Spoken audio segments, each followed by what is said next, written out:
सईद यायूब सैनी से हम बात कर रहे थे, कुछ तैनातियों का जिक्र कर दिया या इस सेशन का आगाज़ हम इसी पॉइंट से करते हैं और आपके पास आते हैं। हम तैनातियों का जिक्र कर रहे थे कि हम तैनातियों से नहीं जीतेंगे, क्रिकेट को बेहतर बनाने से करेंगे। तो सकलैन मुश्ताक अब NCA के साथ साइन हो गए हैं, ब्रैडबर्न भी असाइन हो गए हैं। किन ओहदों पर फाइज किया है इन दोनों को और क्या रोल्स होंगे या इनके?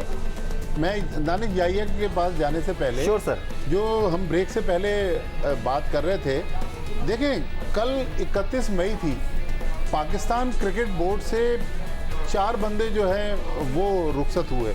मुदस्सिर नज़र चले गए, हारून रशीद चले गए, आगा जाहिद चले गए और एक मुश्ताक अहमद, ये टेस्ट क्रिकेटर नहीं, एक और सीनियर जनरल मैनेजर थे मुश्ताक साहब, वो चले गए। ठीक है।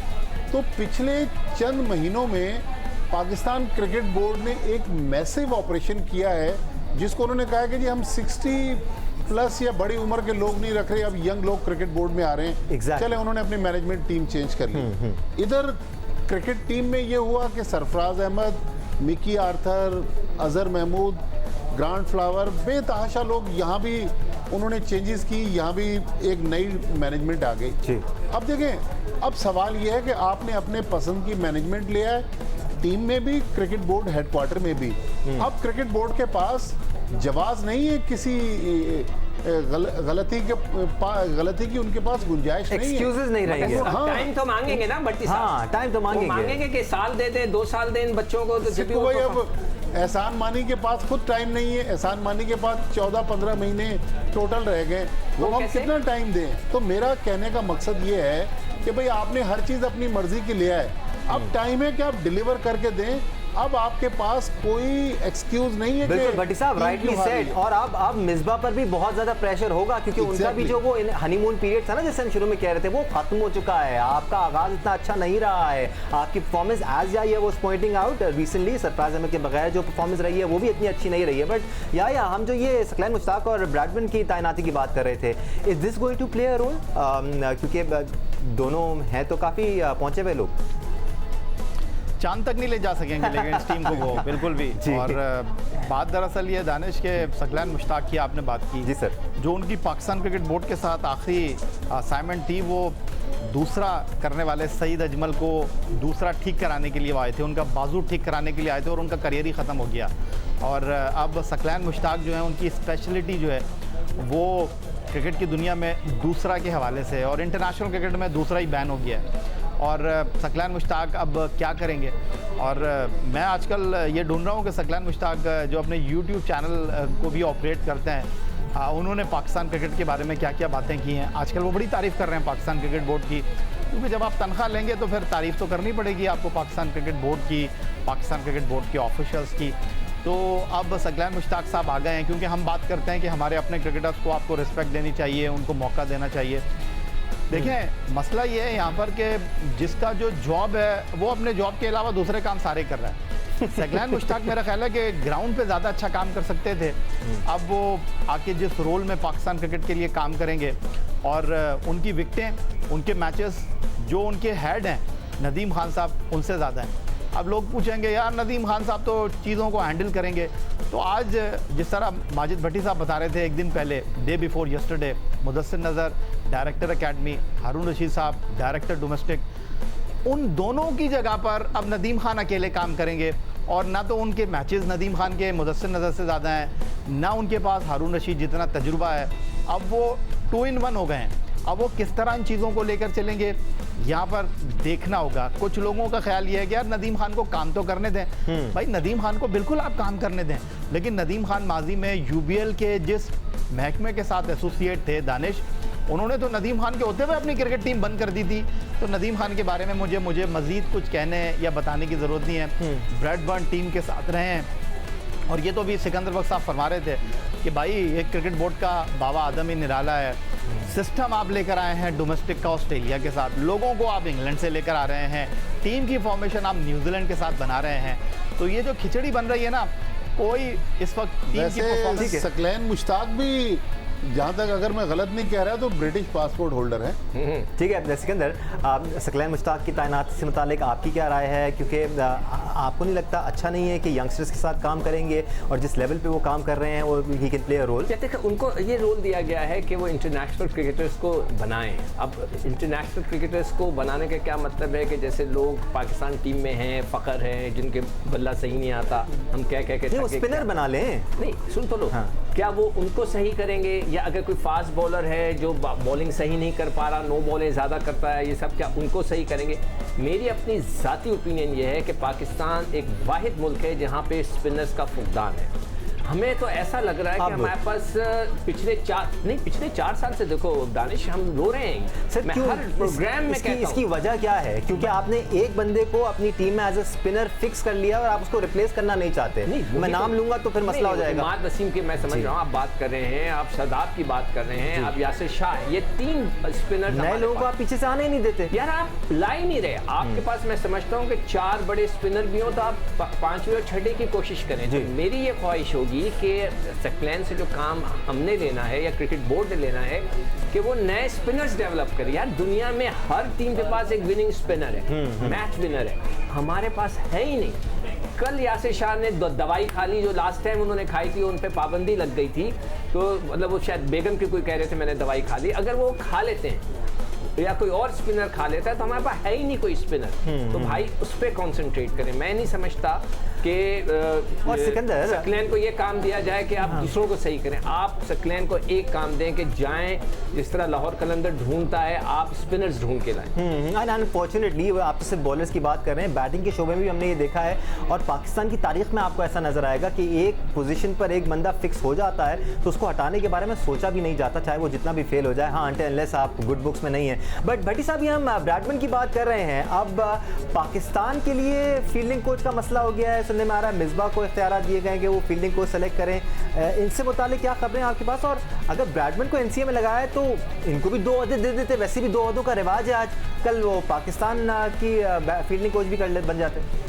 देखिए दानिश, मंसूर राना जो पाकिस्तान टीम के मैनेजर हैं, वो नेशनल क्रिकेट एकेडमी में कोच भी हैं। बिल्कुल। और बहुत सारे कोचेस डिफरेंट जगहों पर काम कर रहे हैं। लेकिन ब्रैडमैन के बारे में बहुत कम लोग ये जानते हैं कि वो मिसबाह उल हक के बहुत क्लोज थे। जिस ज़माने में मिसबाह उल हक ने मिकी आर्थर को टेक ओवर किया, बहुत सारे मामलात में जो प्लानिंग होती थी उसमें ब्रैडमैन पेश होते थे मिसबाह उल हक को बताने के लिए। तो अब ब्रैडमैन को एक जिम्मेदारी सौंपी गई है कि वो पाकिस्तान को कोचेस तैयार करके देंगे। लेकिन आपका जो सवाल है, देखिए पहले भी जो टीम मैनेजमेंट आई थी जिसमें वकार यूनुस आए थे या दूसरे कोचेस लगे थे, वो भी सारे मिसबाह उल हक की मर्जी से आए थे।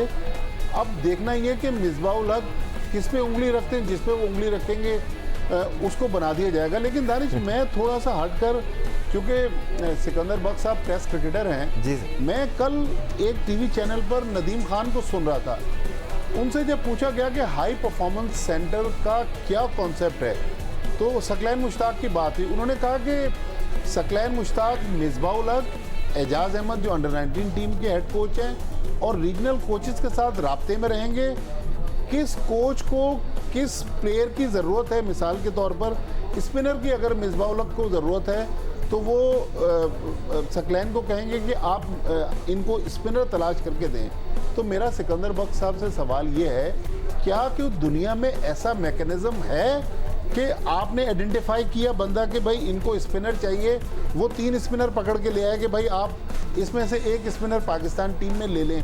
इसी तरह जो ब्रैडमैन है वो कोचेस को तैयार करेंगे। देखिए, हाई परफॉर्मेंस सेंटर का कॉन्सेप्ट हमारे मुल्क में बिल्कुल नया है, लेकिन जो मैं उनकी बात सुन रहा था तो मुझे तो हैरत हुई कि यार क्या हम कोई ऐसी भट्टी हमने तैयार की हुई जिसमें प्लेयर डालेंगे और वो तैयार होकर पाकिस्तान टीम के सिस्टम में आ जाएगा। नहीं, देखिए जैसा ब्रैडमैन का जो ताल्लुक है ना, वो तो ठीक है कि वो कोचेस को मैंने जब 2 दफ़ा आईसीसी की कोचिंग का जो लोग आए थे उनके साथ काम किया, तो उन्होंने मुझे मैं तो एक टेस्ट क्रिकेटर था, मेरे साथ बहुत सारे ऐसे थे जो नॉन टेस्ट क्रिकेटर्स थे। तो मुझे जो आइडिया हुआ कि वो तरीके बता रहे थे कि अगर फील्डिंग की ड्रिल करानी है तो आपने ऐसा करना है, ऐसे करना है, ऐसा करना है। तो वो तो एक ब्रैडमैन का काम हो गया। अब आप जो है कह रहे हैं कि क्या अगर जब वो मिसबा कहेगा कि यार मुझे 2 स्पिनर ढूंढ के दो, तो क्या वो स्पिनर्स बाहर से ढूंढ के लाएगा, डोमेस्टिक क्रिकेट से आएगा, कहां से नहीं, आएगा? अगर डोमेस्टिक क्रिकेट से आता है, वो टीम के साथ जाता है, आज तक किसी ने खिलाया है? सर मैं एक और बात का जवाब दे देना साथ साथ, ढूंढने की क्या जरूरत है स्पिनर, जब आपके पास स्पिनर मौजूद है 4 से 5 नाम है जिनको हम जिक्र करते आए हैं। आप उन 4-5 नामों को कंसिडर नहीं करते, आप उस्मान कादिर को कंसिडर कर लेते हैं, टीम में ले भी लेते हैं, तो फिर ये तो ज्यादती है। ऐसा नहीं है कि आपके सामने स्पिनर्स नहीं है, हाँ they might not be world class. तो मैं आपसे कह रहा हूँ कि अगर आपको वो ढूंढ के भी देता है जी, तो क्या आप उसको खिलाएंगे? आपकी बुक में तो उस्मान कादिर है जो आपके साथ घूम रहा है, खेल ही नहीं रहा, वो फ्रेंचाइज के साथ है, खेल ही नहीं रहा। बिल्कुल। मगर आपके जो लड़के साथ ऑस्ट्रेलिया जाते हैं, काशिफ भट्टी वापस आते हैं बगैर खेले, उनको क्यों लेकर गए? या ये कह देना तो सरासर नाइंसाफी है कि आपके मुल्क में स्पिनर्स नहीं है। हाँ, आप ये कह सकते हैं कि सकलैन मुश्ताक या सईद अजमल या शेन वॉर्न के कैलिबर का स्पिनर नहीं हो। यार खेलेगा तो पता चलेगा, खेलेगा तो बनेगा ना सर, इंटरनेशनल लेवल पे खेलेगा, चांस मिलेगा तो बनेगा ना सर। आप कैसे एक लड़के को 4 साल तक खिलाकर ये बोल सकते हैं कि नहीं जी इसके अलावा और कोई स्पिनर नहीं है हमारे पास? दानिश, सबसे दिलचस्प बात यह है कि अभी सिकंदर बख्श साहब कह रहे थे कि दौरों पर पानी पिला के घर नहीं भेजना। सही बात। ये जो आपके हाई परफॉर्मेंस सेंटर के हेड हैं नदीम खान साहब, इन्होंने ये काम बहुत किया है, बहुत दौरे किए उन्होंने पाकिस्तान टीम के साथ, सिर्फ 2 टेस्ट 2 वनडे ही खेल पाए, इन्होंने बहुत पानी पिलाया है दौरों पर। अब देखते हैं कि ये जितने लड़कों को प्रोड्यूस करते हैं वो कितने लड़के पानी पिलाकर जो है वो वापस आते हैं। यहाँ पर मसला ये है कि कोई पाकिस्तान क्रिकेट को ठीक करने के लिए नहीं जा रहा, अपनी पसंद के लोग क्रिकेट बोर्ड में भरे जा रहे हैं। और मुझे तो ऐसा लग रहा है कि जब इस क्रिकेट बोर्ड का टाइम ख़त्म होगा तो ये बस इस बुरी तरीके से फंस चुकी होगी कि लोग खिड़कियों से, दरवाज़ों से बाहर निकल कर गिर रहे होंगे। और माजरत के साथ बहुत ही बुरा मुझे हाल दिखाई दे रहा है, क्योंकि जब से एहसान मानी साहब आए हैं क्रिकेट पर तो उनकी तवज्जो मुझे बिल्कुल भी दिखाई नहीं दे रही, और उसका खुलासा टीम की कारकर्दगी कर रही है। टीम हर महाज पर बहुत बुरी तरीके से हार रही है। आप अगर पाकिस्तान सुपर लीग का मामला देख लें, नाक के नीचे से जो है वो लाइव स्ट्रीमिंग का एक ब्लेंडर हुआ, और अब पाकिस्तान क्रिकेट बोर्ड ने बहुत अच्छे तरीके से चीज़ को कारपेट करने की कोशिश की है कि जी उन्होंने अपनी गलती मान ली। तो भाई अगर उन्होंने गलती मान लिया तो उमर अकमल को 36 महीने की सज़ा आपने क्यों दे दी? एक खिलाड़ी रिपोर्ट नहीं करता और उस खिलाड़ी को आप 36 महीने की सज़ा दे रहे हैं। और पाकिस्तान क्रिकेट बोर्ड ने जो है वो ये जो सट्टेबाजी की लाइव स्ट्रीमिंग हो गई, इसके पैसे भी ले लिए और कह रहे हैं जी वो दूसरे बंदे ने गलती से दिखा दिया और माजरत कर ली। भाई इसका कोई इदराक होना चाहिए। जब आपने प्रोफेशनल लोग रखे हैं तो प्रोफेशनल लोग वो होते हैं जो डायनामिक्स तय करते हैं, जो केमिस्ट्री बनाते हैं, चीज़ों को आगे लेकर चलते हैं। अभी तक हमें ये सारी चीज़ें दिखाई नहीं दे रही। अंडर 19 वर्ल्ड कप में एजाज अहमद उस लड़के को लेकर चले गए जिसने अंडर 19 डोमेस्टिक टूर्नामेंट ही नहीं खेला था और वो टॉप प्रायोरिटी पर खेला। जब वो नाकाम हो गया तो उसकी जगह जिस लड़के को खिलाया गया उसने बेहतरीन कारकर्दगी का मुजाहरा करके साबित किया कि पिक एंड चूज से कभी टीमें जीता नहीं करती। नहीं, ये पता लगाओ ना याया कि वो सिफारिश किसकी थी, कौन से बड़े मिनिस्टर की या बड़े ऑफिशियल की सिफारिश? ये वो अलमिया है जो मैं तो बचपन से देखता आ रहा हूँ। आप नाम बड़ा है लेकिन वो जो प्लेयर था उसके दर्शन छोटे थे। नहीं, नाम तो बड़ा था ना मिनिस्टर का, कोई बड़ा मिनिस्टर ही होगा। चलिए ये वो मसले हैं, मसाइल हैं जो हमेशा से पाकिस्तान में रहे हैं। हम सिर्फ क्रिकेट की बात नहीं कर रहे हैं, मुख्तलिफ चीज़ों में हमें आपको ये मसले मसाइल नज़र आएंगे। खैर इस वक्त हम सब की कोशिश है एज पीपल फ्राम अर्थ कि हम किसी तरह कोरोना से लड़कर अपनी ज़िंदगी को मामूल पे ला सकें।